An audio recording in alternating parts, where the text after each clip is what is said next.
What's good, everybody? This is LennyTV, and I'm here with my special guest, Namir. What's up, man? What's going on, man? You chilling, man. Ready to get this work, you feel me? Yep.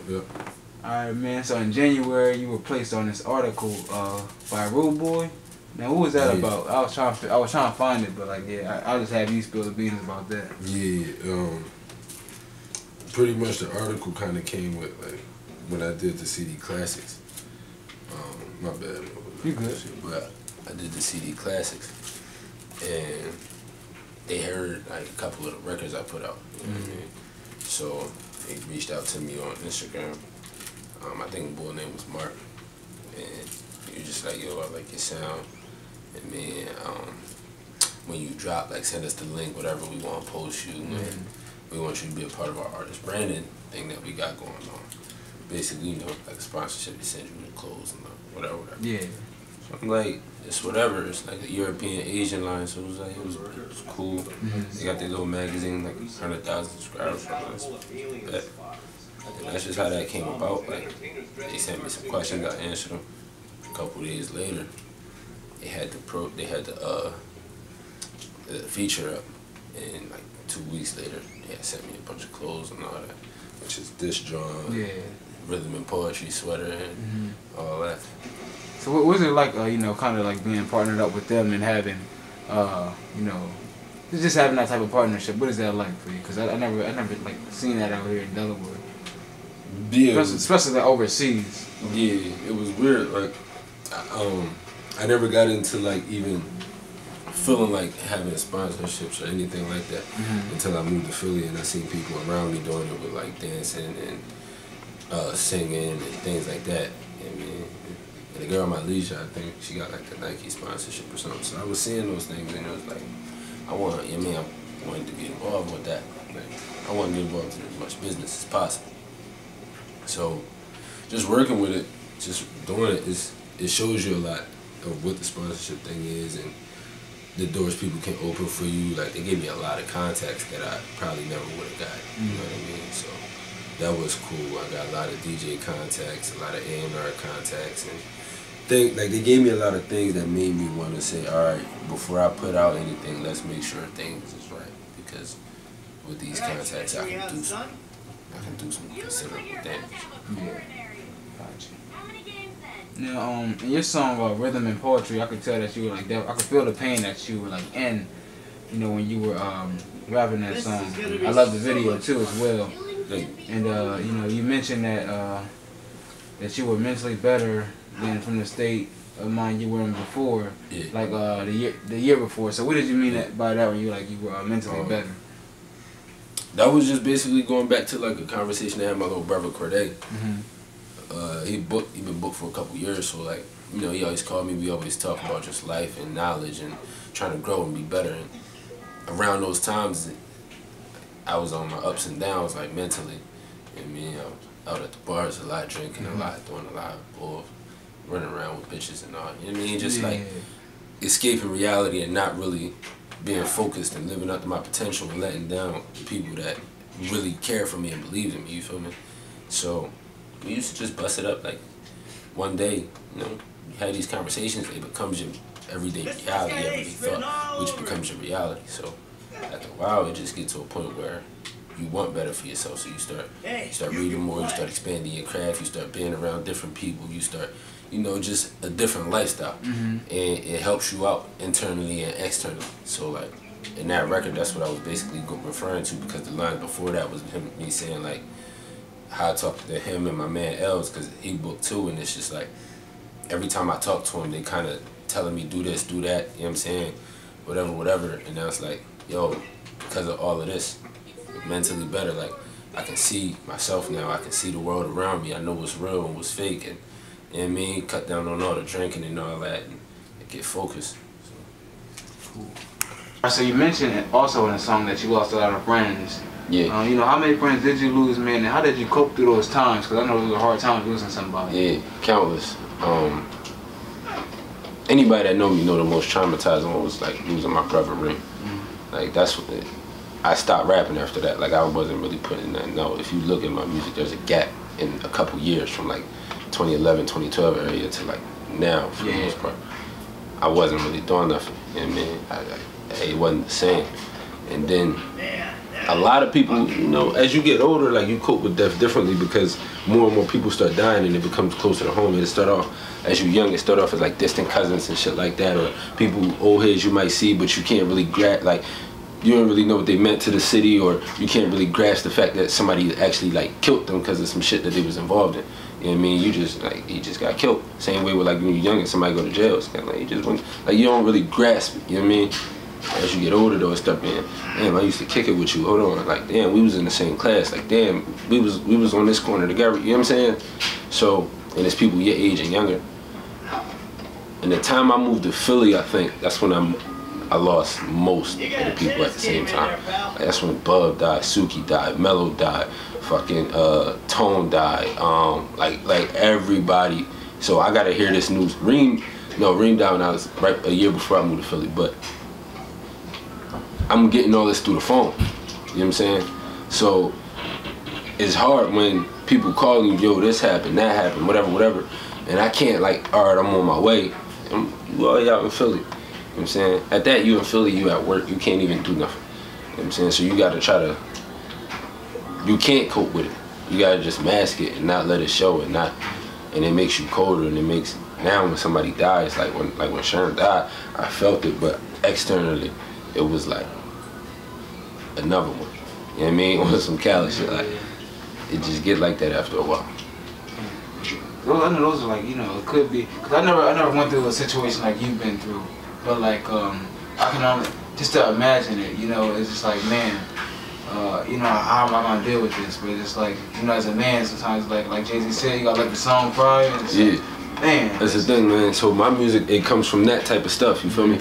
If you listen to the music that I've been putting out since I started rapping again, and when this next tape dropped, this Tunnel Vision tape, like, it reflects on all of those things. Like, Delaware small, man. We all know a lot of these people. We all know the same people. A lot of us grew up together, you know what I mean? I was just telling you off air, I'm like, most of the people you did interview, like, these are my homies. Like, I know a lot of Aki, all these people, you know what I mean? I seen Dread shit, like, I know all these people, you know what I mean? So, the people that I lost, they lost. They was all of our, you know what I mean? When me and Driz talk, we talk about Reem and shit, like Reem was his homie too, you feel me? So we all lose the same people, so when I talk about these things, it hits people and they can relate to it, because what I had to go through hearing that this person passed, you had to go through because this person meant just as much to you as they did to me. You know what I mean? So yeah, when they say let the songs cry and all that, it's real, because it's like, if I'm next, if I'm killed, and my memory, the only memories that you got from me is pictures and my music and shit so that I live on. I don't want the last thing that you hearing from me is like, I was in the club popping Molly and doing lean, and you know what I'm saying? I don't want the last thing when my youngin' grow up, I don't want he gonna listen to try to get a memory of his pop. This all he gonna hear, and it's gonna be like, nah, yo, talk some real shit, talk some shit that we actually going through here. Talk some shit like, you know what I mean? Good. Let me see. I mean, I was gonna go into like, you know, having like dead and strung out friends could be like emotionally draining for you though, right? Like, how do you manage to keep going without being so like emotionally drained? Like, how do you manage to keep going without being so like emotionally drained? Like, just take us through your process. Life is life, you know what I'm saying? Like, I believe we all were born with two destinies. One God mapped out for you, and that fork in the road that you can decide to go down. You feel what I'm saying? If you do what you're supposed to do, you're going to end up right where the Creator wanted you to end up. You know what I'm saying? If you go your own way, then you won't go your own way. There's a destination for that too. When you get there, don't blame nobody. You feel what I'm saying? You ever see a nigga, he got every opportunity in the world for him, but you still choose to sell drugs. Nigga, you grew up in a mansion, you know what I'm saying? You grade go to Yale or something just off your pop name, not even because of grades, but you choosing to go, you know what I'm saying? So you choose to go down that fork in the road, and it's the same thing with having these strung out friends, and even friends that aren't strung out, but they mentally enslaved to being in the trap or being in the party or fucking with bitches. I had like, women is my weakness, you know what I'm saying? So that'll distract me quick, you know what I mean? We all got it. So when I see a homie that was my dog, and you doing dope now, and you doing coke now, and it's like, it hit me, but at the same time, I ain't got no sympathy. We all got pat, you know what I'm saying? Like when I was talking about my man on the song, I'm like, you would have been a scientist if life here, without all them obstacles distracting you and all that, without all them obstacles distracting you and all that shit in your way, you would have been a scientist, man. You would have went to some nice ass college somewhere, dog. And man, I remember seeing you in class, bro. You feel me? But no, you let peer pressure and hanging around with a certain crowd, because we all get turned on to these things by somebody. You don't just walk on the street and say, oh, what's this? And you know what I'm saying? Somebody's like, yo, here, try this. For whatever reason. Or you see somebody doing it, so when you went through similar pain, you thought that could help, but you first seen somebody else do it before you did it. You know what I mean? So when you got a future like this in front of you, where you great go to this good school and you a great chemist and you just want to research the world, and but because they having a popping party and you tired of being home alone, you know what I mean, you gonna slide over there, and because you feel like if you not cooperating with what they doing, they gonna kick you out, or you gonna be a square and you ain't gonna get no chicks. So now you gonna be like, can't be that harmless, they the coolest guys in school and they doing this shit. So you chose the fork in the road, man. I can't have no sympathy for you, man. You gotta be stronger than that. Yeah, you breaking down a lot of knowledge too right now. And you went into, you know, how you had a gap from like 2011 to 2012, and I was going to ask you about that, because I seen you come up when I was researching you. Yeah. And I was going to ask you, you know, like, why you think like your views and when did the hiatus come in 2011 to 2012, like, because like when you were dropping music in 2011 to 2012, like you had a lot of views, and like you was just like that poppin' dude, you know what I'm saying? So then I wanted to like realize, I'm like, damn, what happened? You know what I'm saying? It was like 5 years. It was the fork in the road, man. Yeah. It was the fucking drinking, bitches, anybody, like, you know what I'm saying? It's gonna be a lot of people that watch this and like they gonna remember, because when me and my sister Lex Kelly, when we had our apartment together, my first crib, it was me and her together. We had an apartment. We had people over all the time. We was doing a lot of dumb shit, you know what I'm saying? Like, she was more focused than me, but I wasn't really, I was hardly focused at all. It was a lot of drinking, a lot of smoking, a lot of bitches, a lot of, you know what I'm saying? So it slowly but surely, less studio time, less videos being dropped, less promotion, you know what I'm saying? Even it get to a point where I'm coming into work late and I'm doing, you know what I'm saying? So you get fired from your job, but you still caught up in the party life that you don't care. You got this bad, you got fired, a bad drunk coming over gonna make you feel good instantly, you know what I'm saying? So you don't instantly forget. That's my distraction.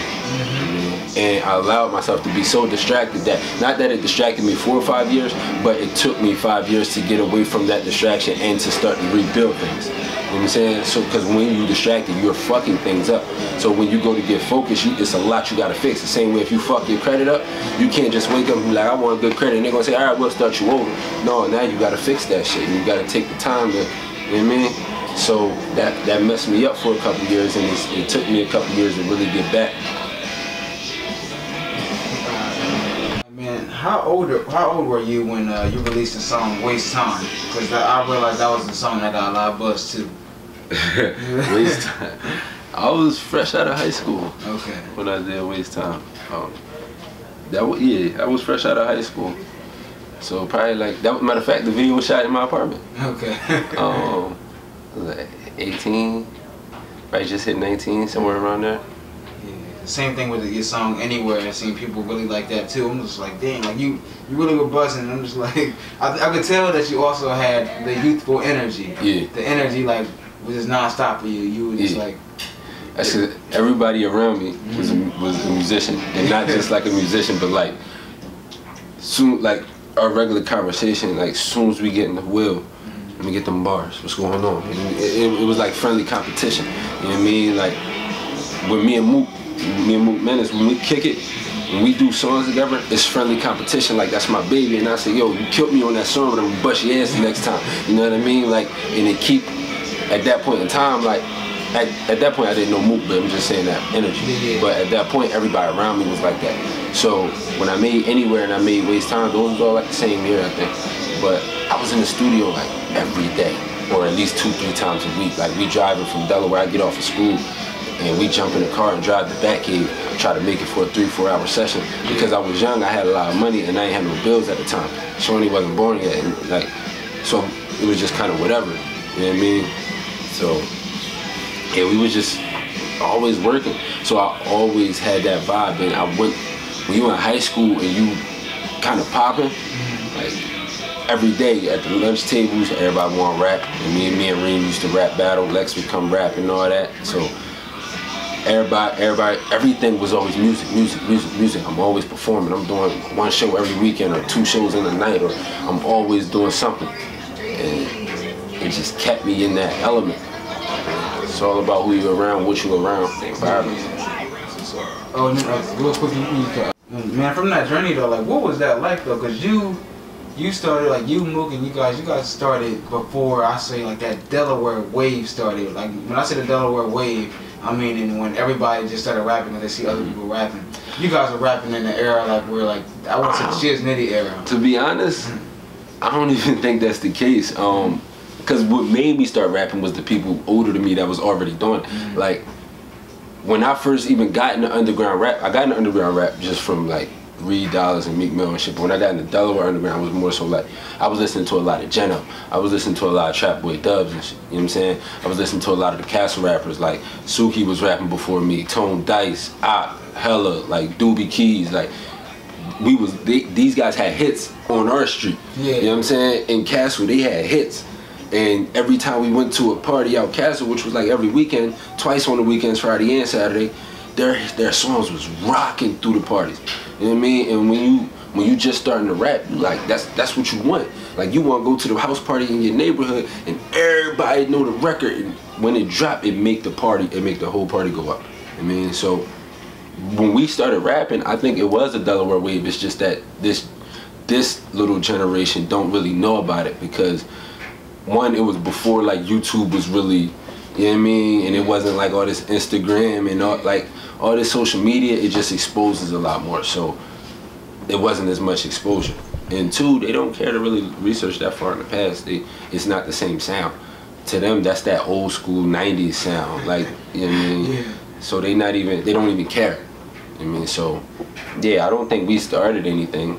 I think Shiz was out before me. You know what I mean, Bobby Dimes, all of them was out. So yeah, we ain't started. I think we kind of elevated it because like I think we bought the party wave in because what put me on was Teach Me How to Swag. So like that song had 120,000 views. Like it was crazy. You know what I mean? It's cool. We started the party wave because like Shiz was popping at that time. We did Teach Me How to Swag, and DZ was making all the party songs, and me and Sav started like doing records together, and we was like making a lot of party songs. So I would say we started kind of that wave. And Mook would have not party songs, but songs that could be played at a party. Like his songs was street, but if you played them at a party, it'd still turn you know what I mean? It'd turn the shit up. So yeah, I think we kind of started that wave. Yeah, true. Like and that's like kind of like what I was trying to get to, like the wave. What I mean by like wave, bro, it's just like I appreciated the era you guys came from because to me it seemed like you had to work harder to get your stuff out there. Yeah. I remember the days of pushing your DVDs out, pushing your CDs out, stuff like that, because like YouTube wasn't really like that platform yet, especially locally. And then you know, I don't know if they even had the like, I don't know if SoundCloud was even popping like that, like it was now, you know what I'm saying? So, y'all definitely had to work a lot harder, and to get the views that you guys were getting, you know what I'm saying, it's phenomenal. I think at that point, it was what, MySpace? MySpace, I think MySpace was the only really, like, Facebook had just started popping when I was in high school. It just came out and shit, but it was more so MySpace. So you had to, like, really kind of, I know me, I wanted to get up so fast, I dropped a CD like every month. And I was just promoting like crazy on MySpace, spamming on everybody's page. And I'm in Penn, like handing out 100 CDs. I got a book bag with no books, all CDs in it, just giving them out to everybody. And like, it worked though. I mean, you can't do that nowadays. Like, you come in with 100 CDs, they're gonna look at you like you're stupid. Like, you can't really do that nowadays. But. And I want to ask you, what's the importance to you, man, of like promotion, of getting your work out there? Like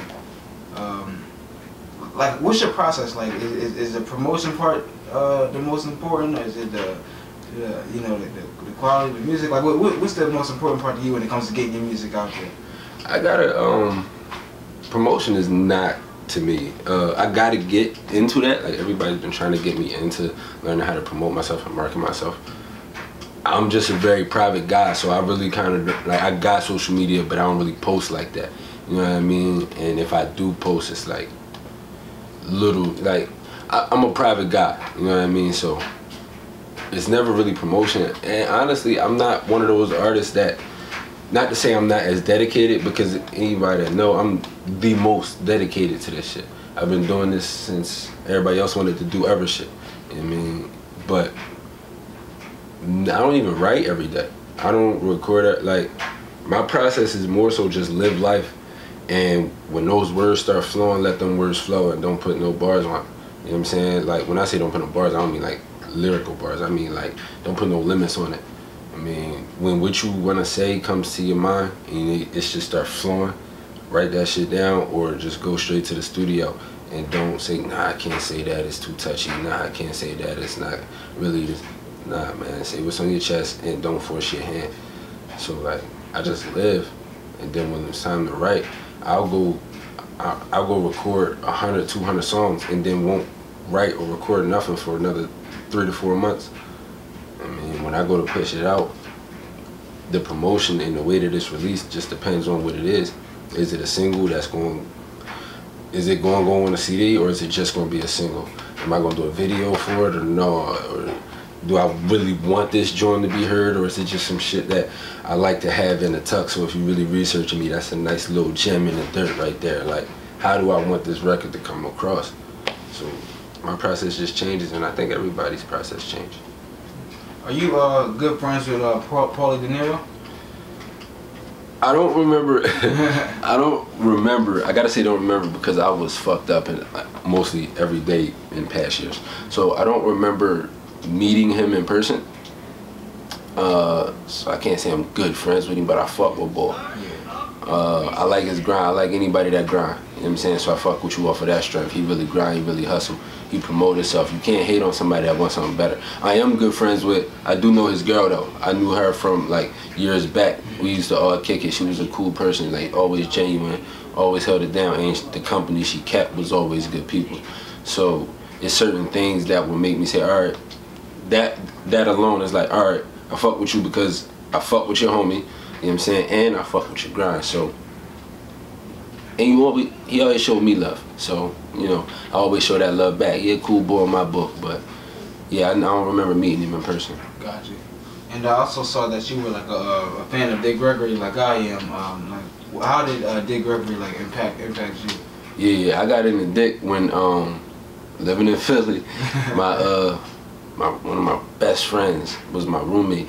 His name Box. And he used to turn me on to this because I wasn't like a reader. I wasn't really like that whole pro-black. When I moved to Philly, the term woke didn't exist yet. But I wasn't none of that, you know what I'm saying? Like, I was just coming from living in Wilmington, like seeing people getting locked up, getting killed, you know what I'm saying? Like being out with people selling heroin, like doing dumb shit, you know what I mean? He was like, yo, you gotta get on this, you gotta do this, and he was sitting there talking to me about shit, and he like, well, answer me this and answer me that, and then he put me on, so I started learning shit, you know what I'm saying? Like, when you get around a better crowd, everybody around us, just how they was talking, so it naturally rubs off onto you, you know what I'm saying? So I started learning shit, and then one day he put me on to Dick Gregory, and I'm listening to him talk, and it's like, damn, yo, he talk nothing but truth, you know what I mean? And Dick, one of them people that I feel like you can't even watch his shit until you're ready. Mm-hmm. Like, you can't just jump off the couch and just be like, all right, it's time to learn about the black culture movement. Let me hear about Dick Gregory. Like, it takes a couple steps, because you're going to just look at him like an angry black guy. Yep. You know what I mean? You're not going to know the sense that he really talking. So, but he just made me see things in a different light. You know what I mean? He helped me understand things and helped me look at things going on in the world differently. And when people say certain things, I take a keener sense. I mean, yeah, he kind of changed my view on a lot of things. Him and a few others, but he had a big one.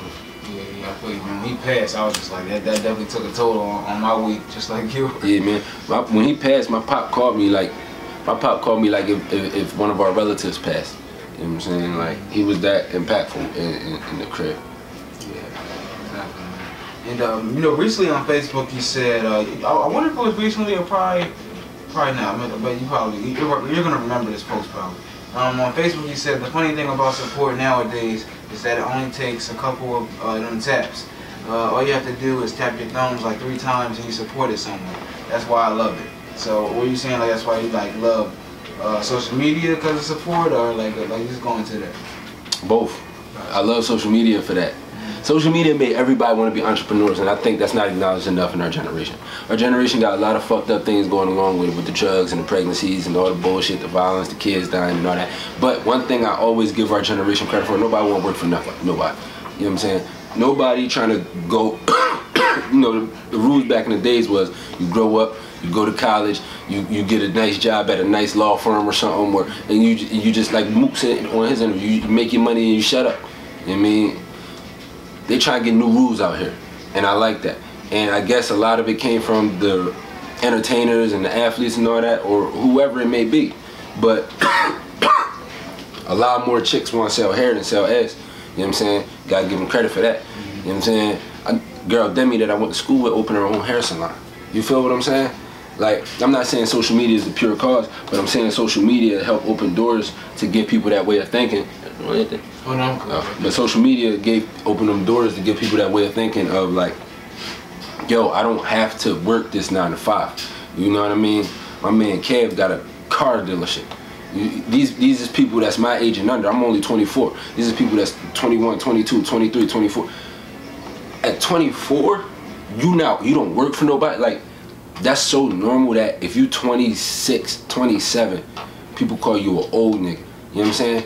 So we don't stop and realize how great that is, that since that wave of social media came and that entrepreneurial wave came in, you consider whack if you 30 and still got a job. You know what I'm saying? Where's your business at? And everybody is pushing for that. You know what I'm saying? Everybody got clothing lines, everybody selling hats and t-shirts, and they want to be rappers, or they want to be athletes, or they want to be whatever the case may be. Like I said, these chicks are selling hair, and I know people that's becoming doctors. Like, we gotta pay attention to that. We down each other so much on social media that we don't praise the fact that social media made everybody. In 50 years, you know how many entrepreneurs it's gonna be? You know what I'm saying? Like, and everybody I know that done it is black, Hispanic, like some type of minority. You know what I'm saying? So, and then yeah, just the whole thing of support, like besides the entrepreneur thing, tying into that is just the support of just like, all you gotta do is just, you can have the song playing and still going about whatever you're doing on your phone. You know what I mean? So you're not even taking away from what you're doing to support.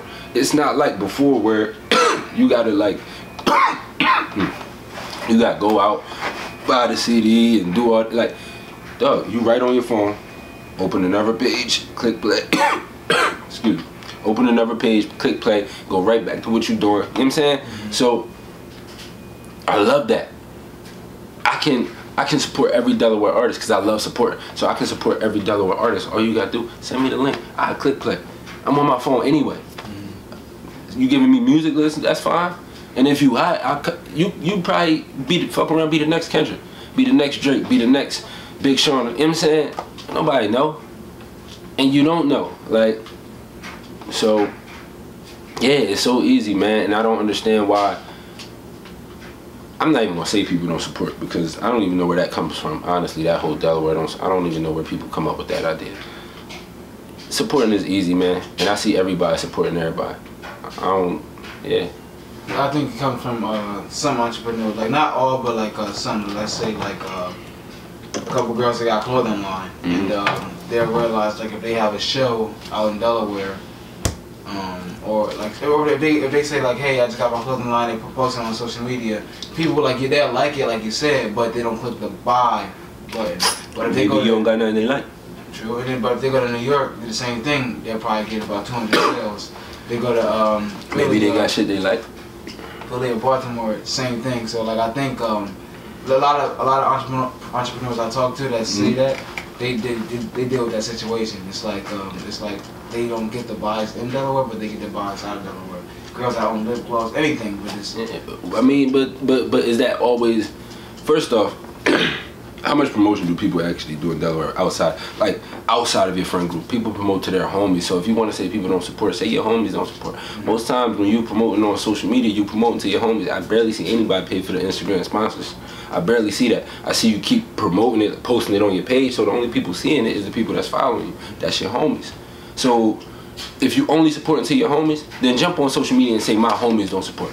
Don't say the whole Delaware don't support, because I might not even know your shit exists. And if I find out about it, it might be the best shit in the world to me. But you're not promoting to me. Because I don't already follow you. You promoting to the people that's already following you. When you put some money into that social media promotion and them sponsorship posts go out and they start, and you still ain't getting like no buys, then you can say, yo man, I don't got no support in Delaware. I see what you're saying. But if you only doing your own following, I don't know what to tell you. You know what I'm saying? I don't know what to tell you. But everybody, it's not a bad thing to, if my music, nobody in Delaware play that shit, right? Everybody be like, nah, I don't like him, I think he corny. It's 49 other states. If all of them say, yo, that nigga hot, I'm supposed to mope around and be like, yo, man, da-da-da. So what, yo? So certain people like certain sounds. You know what I mean? Your music might not appeal for the state that you live in. It's completely fine for you to get up and move, bro. Nobody's holding you here at gunpoint. Nobody's keeping chains. You know what I'm saying? If they feeling you over here, that's what a smart person would do. If you getting all your money in New York, then move to New York.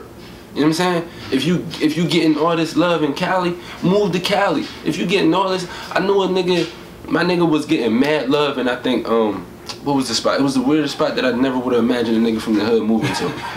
It was like Wisconsin or some shit like that, like Wyoming or something. It was something like, you know what I'm saying? Yeah. But he was like, yo, they feeling me over there. It's mad money for me over there. And he went over there and he was prospering. You know what I'm saying? There's nothing wrong with that. So don't complain if, number one, you still getting love. It may not be where you want it, but you still getting it. Don't act like their love is any less. Their support is any less. You know what I'm saying? I understand getting love at home means more, but don't count them out, because that's still your money.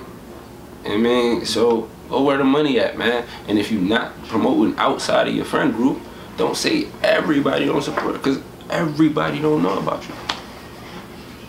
And I think it tends to, like, I know usually when entrepreneurs do say that, most of them kind of like give up, you know what I'm saying? It's just like, if they feel like Delaware ain't supporting, if they don't move like you said, then most of them just probably give up and they just work that 9 to 5. But also think about this, bro.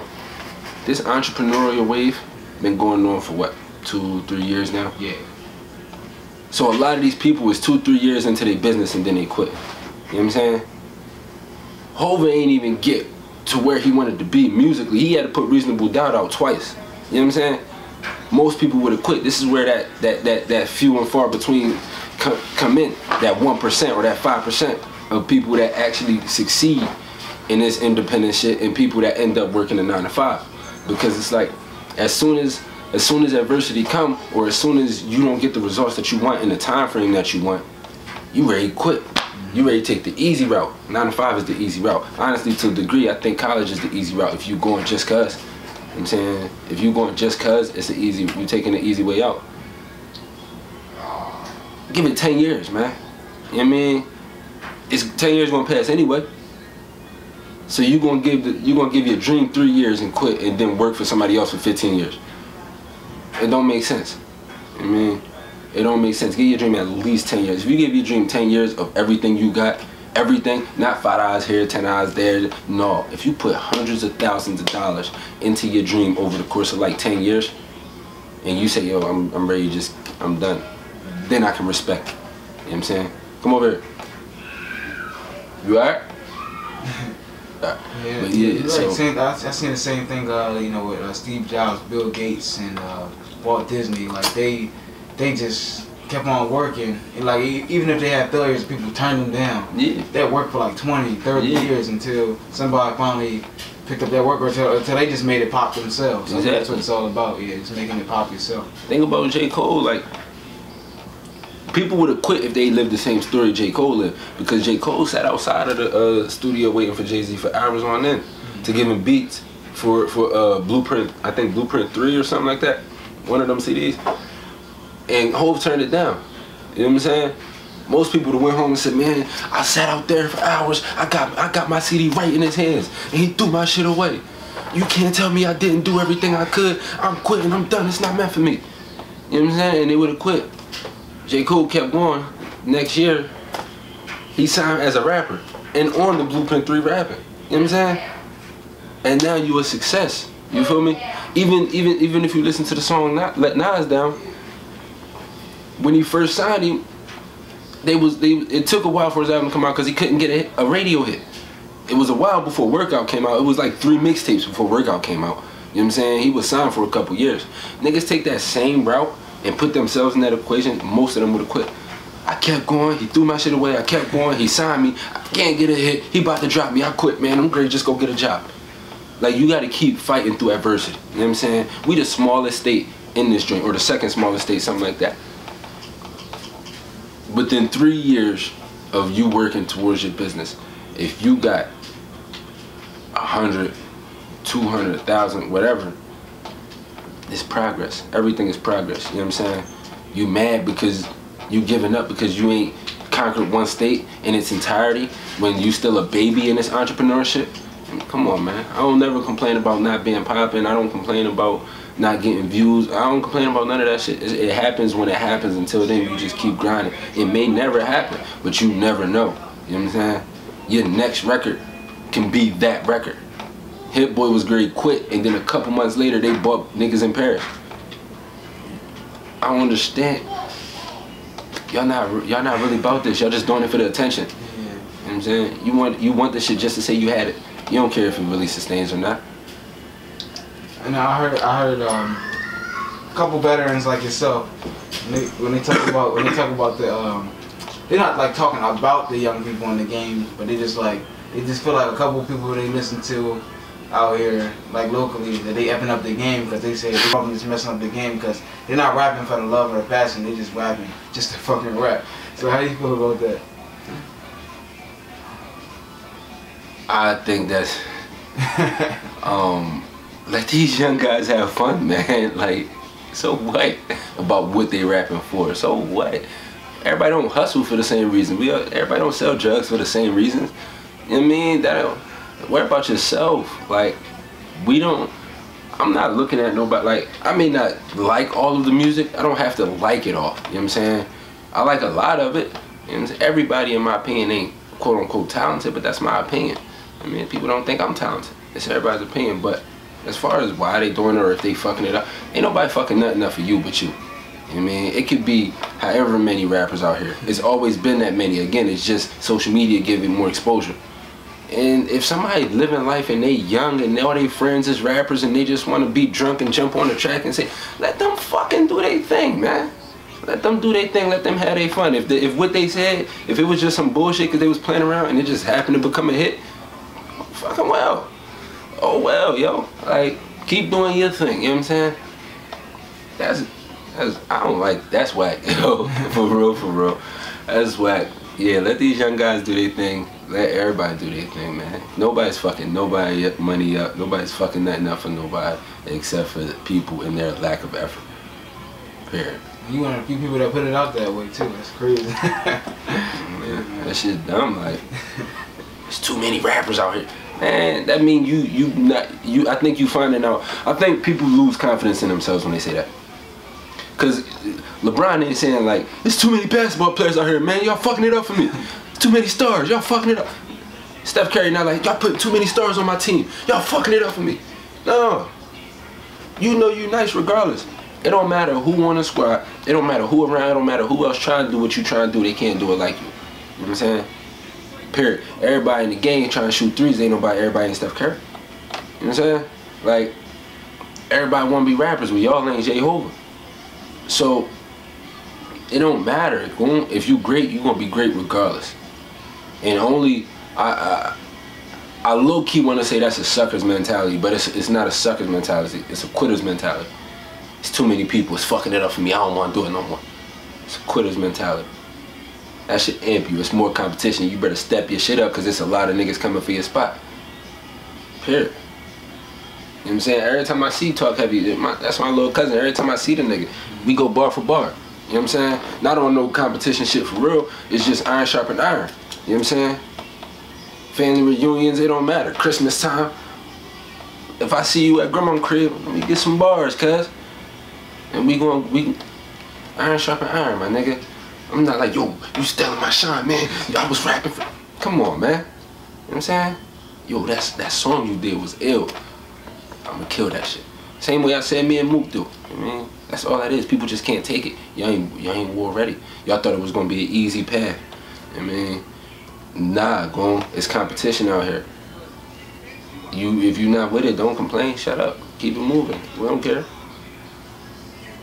Yeah, now you know I could tell I could tell Mook always ready for the competition. Like Mook, I could tell you, like you said, he war ready. Yeah. Also, Aki Fontaine, man. When I talked to him, like he was just like, you know what, you know, yeah, it is a lot of people, like, you know, it's people out here, doing that thing with music. But like me, like I'm in my lane and I'm y'all better be prepared when I drop my shit. That's how it was. Exactly. It was like, oh shit, like he gonna be the landmark. You know what I'm saying? I like that mentality of like, yo, watch out for my shit coming there. So. And anytime, like, and those is all like my dogs. You feel me? So of course, it's no surprise we all think the same. Like we all, like I knew Aki, like me, Aki, and Bang, like I knew them since young. You know what I'm saying? Like, and I knew Mook for at least like I think like 4 years now. You know what I'm saying? And every time we around each other, I got some shit, bro. Now you got, man, I got some shit. Like, you know what I'm saying? Yeah. It's always like that. You know what I'm saying? Like I said, when I see Lex, when I see Millie, when I see Driz, when I see, I came up to Del State, Driz waiting for me at the drink. You know what I'm saying? I'm ready to go judge the Teen Delaware Idol joint, whatever. As soon as we get in the car, Driz like, I got some shit. First thing he said to me, impress play, you feel me? Alright, that shit is heavy. Let me tell you what I've been working on though. You know what I'm saying? And it's all like, it's showing love, but at the same time, it's iron sharpen iron, because next time I go in the studio, I gotta make sure that my bars is up, because Driz got some shit coming, Ak got some shit coming, Mook got some shit coming, YM got some shit coming. You feel what I'm saying? Yeah. So like, I wanna see everybody win, but at the same time, it's only one number one. So if you complaining that it's too many people, or if people ain't doing it for the right reasons, or if you think everybody music sucked, then you shouldn't even be complaining. That should be easier for you. You should be happy. These niggas suck. I'm doing my... You should be happy. You know what I'm saying? But if it's anything but that, then it's whatever. Me and all my dogs, it's competition. Like, I want to see you win, and I want to see you win to the fullest degree. You know what I'm saying? But the only way you going to win to your full potential, you got to be the best. And to be the best, you got to beat me, and I'm not going to let you beat me easily. You know what I'm saying? You always going to be my brother, but if you going to beat me, you better bring these bars, because I got to beat you to be number one. And I want you to want to be number one, too. So, iron sharpen iron, man. Period. Okay, cool. And to close out, man, would you like to give advice? Let's say it's a youngin' right now who like probably like 8th grade, about to go to 9th grade, and he loves music. He wanna get into the rap thing. Like, what would you tell him, like, to like, what advice would you give him? You know, just for guidance coming into the music game. Go ahead. Like, I used to be a guy that tried to give everybody speeches and long advice and shit. Just go ahead, yo. Like, the more I tell you, the more you gonna think about it, and the more you think, the more limitations you gonna place on yourself. Don't think. Just go. You wanna do it? It's the funnest shit in the world, bro. Jump in the studio, get a little saucy, jump in there and watch what the fuck come out. Period. If you like what come out, keep doing it. If you don't. But yeah, I don't think nobody should search for answers or advice from anybody that's not in the position that you desire to be in. And I don't think I'm in a position that somebody should be necessarily seeking advice from me. You feel me? So, I want to thank you for coming on. We definitely gonna have you on again, man. It's a good talk. Yeah, yo, definitely. You gotta be a better scenery, man. We gonna do it better next time.